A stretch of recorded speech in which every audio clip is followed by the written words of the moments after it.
Hello বন্ধুরা, welcome to WB Bangla tuition. আজ আমরা আলোচনা করব ক্লাস 10-এর ফার্স্ট ইউনিটের ভৌতবিজ্ঞানের সাজেশন। তো তোমরা প্রথম চ্যাপ্টার পরিবেশ ও ভাবনার প্রশ্ন উত্তরগুলো দেখে নাও। একের থেকে প্রশ্ন হচ্ছে বায়ুমণ্ডলের কোন স্তরকে শান্ত মণ্ডল বলা হয়? এর অ্যান্সার হবে যে স্ট্র্যাটোস্ফিয়ার। তারপর দুই প্রকারের প্রশ্ন হচ্ছে বায়ুমণ্ডলে কোন স্তরে ঘনত্ব সবচেয়ে বেশি হয়? এর উত্তর হবে যে ট্রপোস্ফিয়ার। তো তিনের দাগের প্রশ্ন হচ্ছে রেডিও তরঙ্গ কোন বায়ুমণ্ডলের উপরে কোন স্তরে প্রতিফলিত হয়? এর উত্তর হবে যে আয়নোস্ফিয়ার। তো চার দাগের প্রশ্ন হচ্ছে গ্রিন হাউস এফেক্টস বলতে কী বোঝো? এর দুটি গ্রিন হাউস গ্যাসের উদাহরণ দাও। এর উত্তরটা হবে যে গ্রিন হাউস প্রভাব বা এফেক্টস হলো পরিবেশকে দূষিত করার একটি অন্যতম পদ্ধতি। বায়ুমণ্ডলে মূলত CO2 এর ঘনত্ব বৃদ্ধির জন্য পৃথিবীর গড় তাপমাত্রা বৃদ্ধির ঘটানোকেই বলে গ্রিনহাউস প্রভাব বা এফেক্টস। গ্রিনহাউস শব্দটির অর্থ হলো গাছপালা পরিচর্যার জন্য কাঁচের ঘর। এই কাঁচের ঘরের মধ্যে সূর্যের আলো যেমন ক্ষুদ্র তরঙ্গ দৈর্ঘ্য আকারে প্রবেশ করে এবং ওই ঘরের তাপমাত্রা বাড়ায়, তেমনি পৃথিবীকে গ্রিনহাউসের মতো ঘিরে রয়েছে বায়ুমণ্ডল। তারপরে প্রশ্ন হচ্ছে যে গ্রিনহাউস গ্যাস, তারপর হচ্ছে গ্রিনহাউস গ্যাসগুলির নাম হলো CO2, মিথেন, জলীয় বাষ্প, chlorofluorocarbon, nitrous oxide, nitrogen oxide.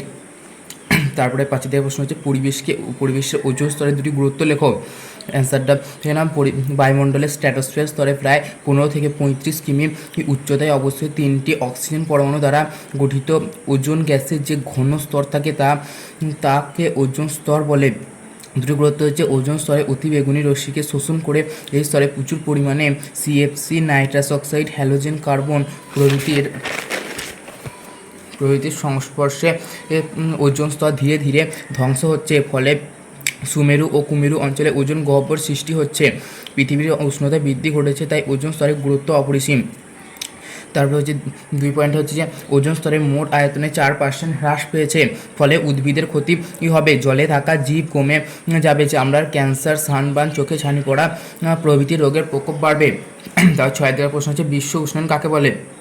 বর্তমান শিল্প এবং জ্বালানির প্রয়োজনে বনভূমি ধ্বংস করার ফলে CO2 গ্যাস মানুষ, জীবজন্তু, মলমূত্র ও বিভিন্ন জৈব পদার্থের পচন, ধান গাছ ইত্যাদির কারণে মিথেন গ্যাস এবং রেফ্রিজারেটরে, মোটর গাড়ি, প্লাস্টিক ইত্যাদি শিল্পের কারণে CFC গ্যাসের পরিমাণ বায়ুমণ্ডলে বেড়ে যাচ্ছে। এর ফলে পৃথিবী পৃষ্ঠ কর্তৃক বিকিরিত ইনফ্রারেড রশ্মি বায়ুমণ্ডলে বেশি পরিমাণে শোষিত হচ্ছে। তাই পৃথিবীর গড় উষ্ণতা প্রতি বছর প্রায় 0.05 ডিগ্রি সেলসিয়াস করে বৃদ্ধি পাচ্ছে। একে বিশ্ব উষ্ণায়ন বা গ্লোবাল ওয়ার্মিং বলে। তবে সাথে দেখার প্রশ্ন হচ্ছে যে গ্রিন হাউস প্রভাব কমানোর দুটি উপায় লেখো। উত্তরটা হচ্ছে 1 নম্বর উপায় হচ্ছে যে জীবাশ্ম জ্বালানি ব্যবহার কমালে CO2 এর উৎপাদন হ্রাস পাবে, অপরিচিত শক্তির ব্যবহার আরও বেশি উদ্যত হবে। তারপর হচ্ছে গ্রিনহাউসের প্রভাবে হ্রাস করার জন্য বনভূমি সংরক্ষণে নজর দিতে হবে, বনভূমি ধ্বংস না করে নতুন বনভূমি বৃষ্টির পরিকল্পনা নিতে হবে। তারপরে 3 নম্বর পয়েন্ট হচ্ছে ক্লোরোফ্লোরোকার্বন গ্যাসের উৎপাদন ও ব্যবহার বন্ধ করতে হবে। 4 নম্বর পয়েন্ট হচ্ছে জনসংখ্যা নিয়ন্ত্রণ করতে হবে এবং মানুষকে বিশ্ব উষ্ণায়নের কুফল সম্বন্ধে সচেতন করতে হবে। তারপরে হচ্ছে 4 নম্বর প্রশ্ন হচ্ছে জীবাশ্ম জ্বালানির সংরক্ষণের দুটি প্রয়োজনীয়তা লেখো। এর উত্তর হচ্ছে কয়লা, পেট্রোলিয়াম, প্রাকৃতিক গ্যাস ব্যবহার কমাতে হবে এবং তার পরিবর্তে অপরিচিত শক্তির বেশি ব্যবহার করতে হবে, কারণ জীবাশ্ম জ্বালানি ক্রমাগত ব্যবহারের ফলে শেষ হয়ে গেলে উৎপাদন করা সম্ভব নয়। 2 পয়েন্ট হচ্ছে যে অতিরিক্ত পরিমাণে জীবাশ্ম জ্বালানি ব্যবহার না করে প্রয়োজন মতো উৎপাদন ও ব্যবহার করতে হবে। তাই 3 নম্বর পয়েন্ট হচ্ছে যে উন্নত প্রযুক্তিবিদ্যা ব্যবহার করে অপ্রচলিত শক্তি বেশি করে ব্যবহার করতে হবে ও প্রচলিত শক্তি কম ব্যবহার করে অধিক কার্যকারিতা পাওয়া যায় তা প্রয়োগ করতে হবে। 4 নম্বর পয়েন্ট হচ্ছে জনসচেতনতা বৃদ্ধি করতে হবে এবং জীবাশ্ম জ্বালানি অপচয় বন্ধ করা গুরুত্ব বোঝাতে হবে। তবে 9 নম্বর প্রশ্ন হচ্ছে যে প্রাকৃতিক গ্যাসের প্রধান উপাদান কী? উত্তর হচ্ছে মিথেন। 10 প্রশ্ন হচ্ছে স্থিতিশীল উন্নয়নের দুটি মূল লক্ষ্য লেখো। এর 1 নম্বর পয়েন্ট হচ্ছে যে দূষণ নিয়ন্ত্রণ করা, 2 নম্বর হচ্ছে সুস্থায়ী সমাজ গঠন করা, 3 নম্বর পয়েন্ট হচ্ছে যে বজ্রপাতের পুনর্ব্যবহার, 4 নম্বর হচ্ছে নবীকরণযোগ্য শক্তি এবং বিভিন্ন অপ্রচলিত শক্তি যেমন সৌরশক্তি, বায়ুশক্তি, ভূতাপ শক্তি, বায়োমাস শক্তি ইত্যাদি ব্যবহার কমানো। 3 নম্বর পয়েন্ট হচ্ছে অনবীকরণযোগ্য শক্তির ব্যবহার কমানো।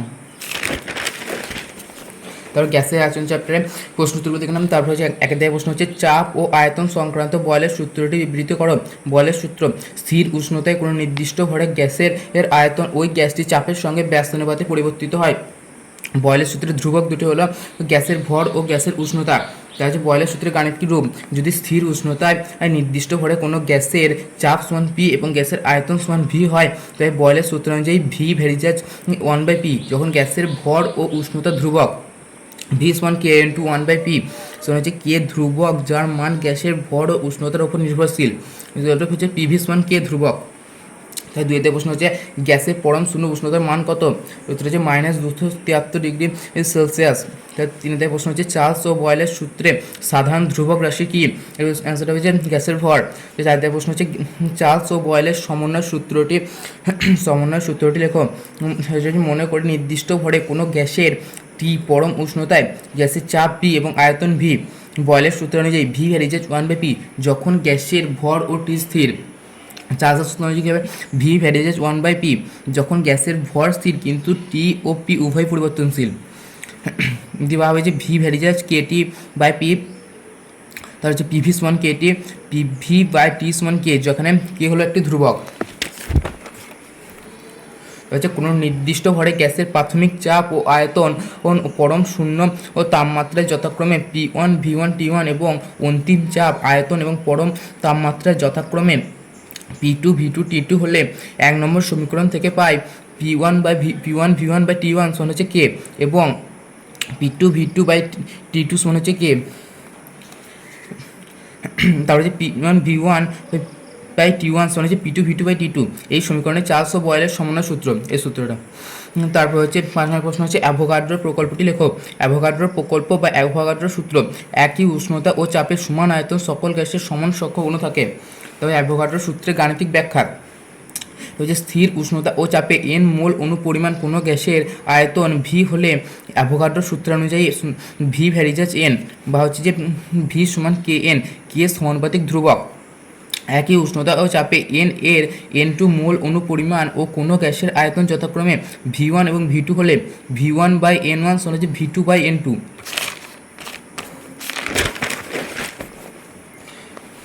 হচ্ছে এসআই পদ্ধতিতে আর এর মানটি লেখো। এর অ্যান্সারটা হবে যে 8.314 জুল মোল -1 ক্যালোরি -1। তারপর হচ্ছে সাথে দেয় প্রশ্ন হচ্ছে গ্যাসের আয়তন গুণাঙ্কের মান লেখো, হচ্ছে T/1/273°C।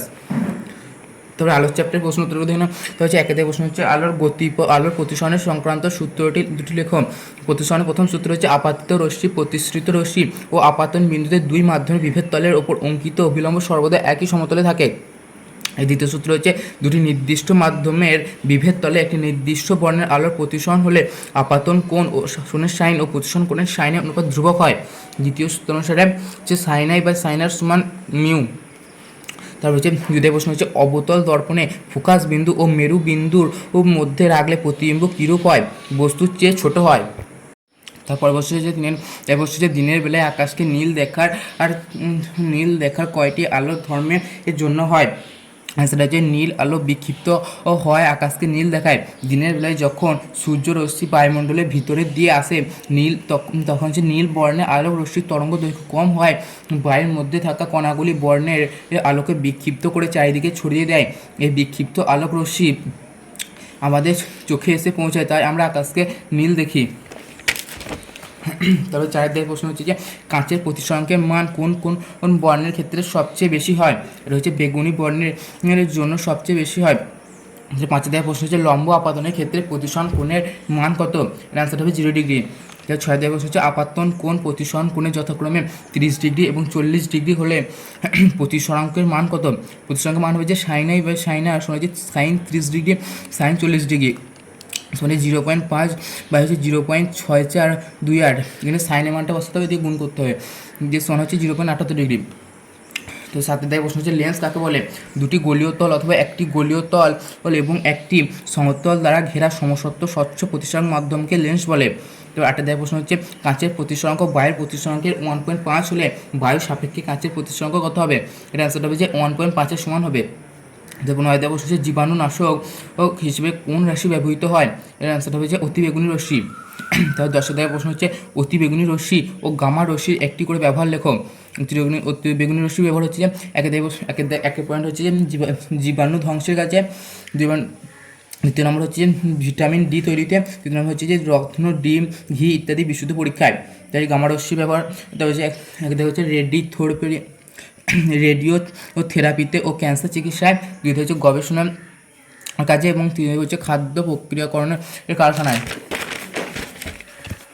যেটা লাস্ট প্রশ্ন হচ্ছে কোন আলো তরঙ্গ দৈর্ঘ্য সবচেয়ে কম এবং সবচেয়ে বেশি?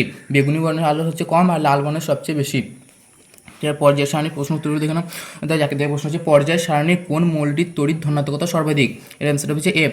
তাই যে পর্যায় সারণীর কোন শ্রেণীর মৌলগুলিকে নিক্টোজেন পরিবার ও চালকোজেন পরিবার বলে? নিক্টোজেন পরিবার হচ্ছে পর্যায় সারণীর 15 নম্বর শ্রেণীর মৌলগুলিকে নিক্টোজেন মৌল বলে এবং মৌলগুলি হচ্ছে NPASSBBI।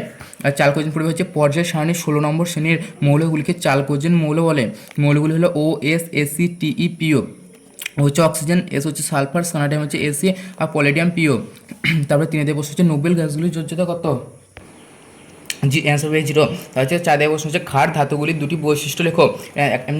1 নম্বর পয়েন্ট হচ্ছে যে এই ক্ষার ধাতুগুলি সাধারণ উষ্ণতায় জলের সাথে সরাসরি বিক্রিয়া করে তীব্র ক্ষার ও হাইড্রোজেন উৎপন্ন করে। তার 2 নম্বর বৈশিষ্ট্য হচ্ছে মেন্ডেলভেভ পর্যায় সারণীতে GR 1-তে অবস্থিত। আর 3 নম্বর বৈশিষ্ট্য হচ্ছে যে দীর্ঘ পর্যায় সারণীতে GR 1-এ অবস্থিত Li, Na, Ka, Rb, Cs এবং FR ধাতুগুলিকে ক্ষার ধাতু বলে। তো 5 প্রশ্ন হচ্ছে আধুনিক পর্যায় সূত্রটি লেখো। বিভিন্ন মৌলে তাদের ভৌত ও রাসায়নিক ধর্মগুলি তাদের এই পারমাণবিক সংখ্যা বাড়ার সঙ্গে সঙ্গে পর্যায়ক্রমে পুনরাবৃত্ত হয়। 6 প্রশ্ন হচ্ছে H2কে পর্যায় সারণীর 1 নম্বর শ্রেণীতে রাখা দুটি যুক্তি লেখো। 1 নম্বর যুক্তি হচ্ছে যোজ্যতা। ক্ষার ধাতুগুলির মতো হাইড্রোজেনেরও যোজ্যতা 1 হয়। তারপর হচ্ছে 2 নম্বর যুক্ত হচ্ছে তড়িৎ ঋণাত্মক ধর্ম। ক্ষার ধাতুগুলি তীব্র তড়িৎ ধনাত্মক মৌল এবং এগুলি ইলেকট্রন বর্জন করে ক্যাটায়নে পরিণত হয় এবং অনুরূপে হাইড্রোজেন তড়িৎ ধনাত্মক মৌলের মতো ইলেকট্রন বর্জন করে ক্যাটায়নে পরিণত হয়। 3 নম্বর পয়েন্ট হচ্ছে বিজারক ধর্ম। ক্ষার ধাতুগুলির মতো হাইড্রোজেনের ইলেকট্রন বর্জন করে বিজারণ দ্রব্যের মতো আচরণ করে এবং এই যুক্তির সাপেক্ষে হাইড্রোজেনের গ্রুপ 1-কে রাখা হয়েছে। হচ্ছে 8 প্রশ্ন হচ্ছে নিউল্যান্ডের অষ্টক সূত্রটি লেখো।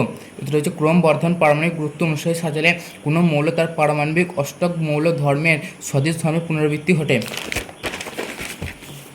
এটি লাস্ট চ্যাপ্টার আয়নীয় বন্ধন ও সমযোজী যৌগ। এর প্রশ্ন উত্তর দেখলাম। তো এই দেখা দেওয়া প্রশ্ন হচ্ছে কোনো যৌগটির ক্ষেত্রে আণবিক ভর কথাটি প্রযোজ্য নয়। এর উত্তর হচ্ছে সোডিয়াম ক্লোরাইড। হচ্ছে CO2 অণুতে কয়টি সমযোজী দ্বিবন্ধন আছে? এর উত্তর হচ্ছে 2টি অক্সিজেন ও একটি কার্বন পরমাণু দিয়ে যুক্ত থাকে। 4 প্রশ্ন হচ্ছে আয়নীয় যৌগ ও সমযোজী যৌগের ওপর দুটি পার্থক্য লেখো। আয়নীয় যৌগ 1 নম্বর পার্থক্য হচ্ছে আয়নীয় যৌগগুলি গলনাঙ্ক স্ফুটনাঙ্ক সাধারণত খুব বেশি হয় এবং যৌগগুলি অনুদ্বয়ী হয়।